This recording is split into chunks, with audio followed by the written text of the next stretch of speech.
नमस्कार। आपका अपना प्रिय चैनल पूजा अभिषेकम में बहुत बहुत स्वागत है। जैसा कि आप सभी लोगों को पता होगा कि नए संवत्सर का प्रारंभ चैत्र शुक्ल प्रतिपदा 13 अप्रैल 2021 दिन मंगलवार से प्रारंभ हो रहा है।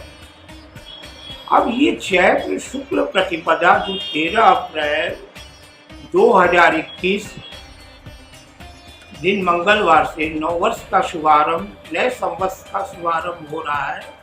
यह संवत्सर सनातन धर्म से ही जब भी नए संवत्सर का शुभारंभ होता है उसमें माँ देवी की आराधना की जाती है। अब प्रश्न ये उठता है कि इस संवत्सर का राजा कौन है। चूंकि संवत्सर मंगलवार से शुरू हो रहा है तो इस वर्ष यानी 2021 संवत्सर का राजा मंगल ही होगा। अब यहाँ प्रश्न ये उठता है कि वासांतिक नवरात्र या चैत्र शुक्ल नवरात्र जो प्रारंभ होने जा रहा है इसमें देवी की आराधना इतनी महत्वपूर्ण क्यों है। देवी की आराधना इसलिए महत्वपूर्ण है कि इसके बारे में एक पौराणिक कथा कही गई है कि जब सृष्टि का नए संवत्सर यानी चैत्र शुक्ल प्रतिपदा से ही ब्रह्मा जी ने इस सृष्टि की रचना की और इस सृष्टि की रचना मत्स्य अवतार के रूप में लोगों का निर्माण हुआ। अब सृष्टि की रचना तो हो गई, लोगों का जन्म प्रारंभ हो गया। अब इन लोगों की आगे की गतिविधियां संचालन कैसे हो इसके बारे में ब्रह्मदेव बड़े चिंतित हुए। उन्होंने विष्णु और महादेव को बुलाया और कहा कि मत्स्य अवतार के रूप में जगत की सृष्टि तो हो गई, इनका संचालन भी शुरू हो गया। अब ये कैसे आगे चले इसके बारे में मैं आप लोगों की जिम्मेदारी सौंपने का कार्य करता हूँ। जो ने ये आम सहमति बनाई और ब्रह्मदेव ने कहा मैं जगत का पिता रहूंगा और विष्णु को इस जगत का पालन करने के लिए उन्होंने उनको नियुक्त किया और भगवान शिव को कहा, आदेशित किया कि आप जो संहारक के रूप में इस सृष्टि में कार्य करेंगे।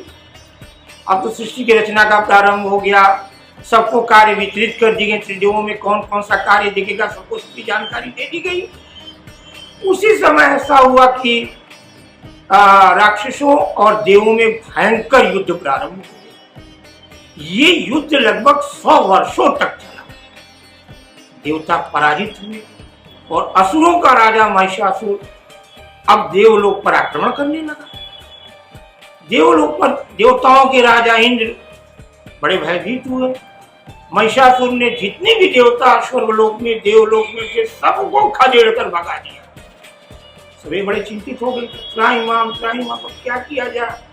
यहाँ ब्रह्मदेव जगत के पालनहार और संहारक तीनों लोग अपने अपने लोकों में बैठे हुए थे। अब इन देवताओं को मारने के बाद, हराने के बाद महिषासुर स्वयं देवलोक का राजा बन गए। अब देवता बड़े भयभीत हुए, पैदल चलने लगे। जो सुख सुविधाएं देवताओं को दी गई थी सारी सुख सुविधाएं महिषासुर ने ले लिया। देवता को कुछ देवताओं को समझ नहीं आ रहा था, क्योंकि सारे देवता एकत्रित होकर ब्रह्मदेव के पास गए। ब्रह्मदेव ने उनके आने का कारण पूछा। उन्होंने कहा, महाराज देवलोक में असुरराज महिषासुर का इतना आतंक बढ़ गया कि हम लोगों को उसने मार के भगा के पृथ्वी लोक में भेज दिया, कुछ उपाय करिए, देवताओं पर बड़ा अनर्थ कर रहा है। ब्रह्मदेव बड़े चिंतित हुए, ये तो बड़ा गलत हो रहा है। वो तुरंत देवताओं के राजा इंद्र को लेके पास ही में भगवान शिव और विष्णु भगवान जगत के पालनहार बैठे हुए थे। ब्रह्मा जी ने इनकी व्यथा इन दोनों देवताओं को बताई।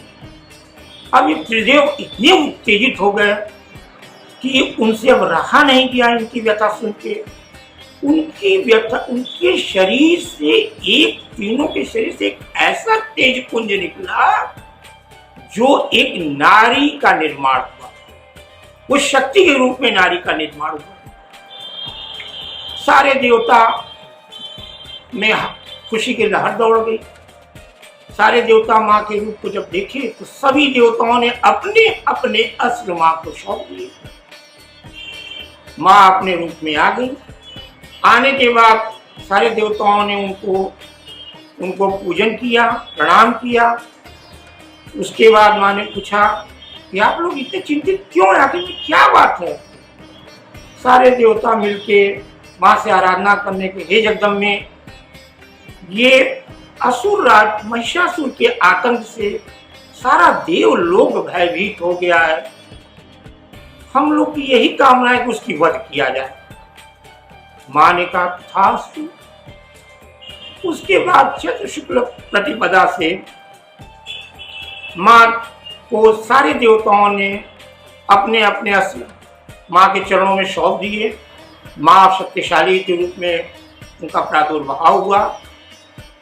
जब प्रादुर्भाव हुआ तो अब देवलोक में हाहाकार मच गया। महिषासुर तो सोचा था कि हमारा कोई कुछ बिगाड़ नहीं सकता था, लेकिन उसी समय जब माँ को सारे अस्त्र शस्त्र देवताओं ने दे दिए तो एक ऐसी गर्जना हुई कि देवलोक में सिंहासन हिलने लगा। महिषासुर बड़ा भयभीत हुआ। वो लग रहा है कि कुछ अनहोनी होने वाला है। उसको ये नहीं पता था कि अब मेरा समय निकट आ गया। लेकिन देवताओं की तेज पुंज के कारण जब माँ का आशीर्वाद हुआ तो माँ दुर्गा की आराधना नए संवत्सर से उसी समय से प्रारंभ हुई। जब प्रारंभ हुई तो इस वर्ष चैत्र शुक्ल प्रतिपदा को, जो कि नवरात्र पढ़ने जा रहा है, 13 अप्रैल 2021 दिन मंगलवार को, उस दिन माँ भगवती की आराधना सबसे पहले कलश स्थापन का मुहूर्त जो है सूर्योदय से 8:46 तक है। उसके बाद अभिजीत मुहूर्त 11:36 से 12:24 तक है। इस मुहूर्त में माँ भगवती की कलश स्थापन करें। तन मन से पवित्र होकर माँ की, जगदम्बे की आराधना करें। जिस तरह देवताओं के संकट को माँ ने दूर किया, उस प्रकार आपके भी सारे मनोरथ पूर्ण हो, यही इस हमारा इस संदेश है। माँ की आराधना करें, माँ आपकी सभी मनोरथ पूर्ण करेंगी।